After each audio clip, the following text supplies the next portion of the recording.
2025 ఎవరికి ఎంత కలిసొచ్చిందో తెలియదు కానీ నేషన్ క్రష్ రష్మికకు మాత్రం బాగా కలిసొచ్చింది. ఇప్పుడు కొత్తగా చెప్పుకోవాల్సిన పని లేదు. కాకపోతే మరో కొత్త విషయం ఉంది. అదేంటి అంటే వరుస విజయాలతో రష్మిక ఇప్పుడు భారీ స్థాయిలో రెమ్యునరేషన్ హైక్ చేసేసింది. ఎంతో తెలిస్తే మీరు షాక్ కాక తప్పదు. వారణాసి మూవీ కోసం ప్రియాంక చోప్రా 30 కోట్ల పారితోషికం తీసుకుంటోందట. కల్కి కోసం దీపిక దాదాపు 20 కోట్ల వరకు రెమ్యునరేషన్ అందుకుంది అనేది టాక్. వీరిద్దరికి అడిగినంత రెమ్యునరేషన్ ఎందుకు ఇస్తున్నారు అంటే పాన్ ఇండియా వైడ్ గా క్రేజ్, పైగా వరల్డ్ వైడ్ గా ఫ్యాన్స్ బోనస్. రష్మిక కూడా ఇప్పుడు పాన్ ఇండియా స్టార్ యాక్ట్రెస్ గా మారింది.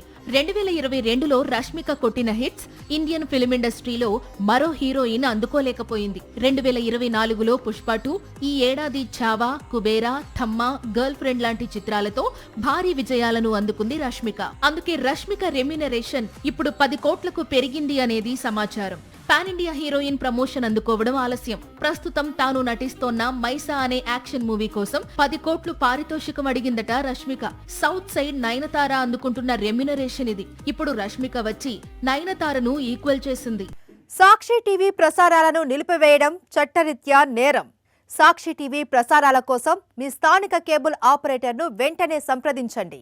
DTHలో ఇంటర్నెట్లో కూడా సాక్షి టీవీ ప్రసారాలను వీక్షించవచ్చు.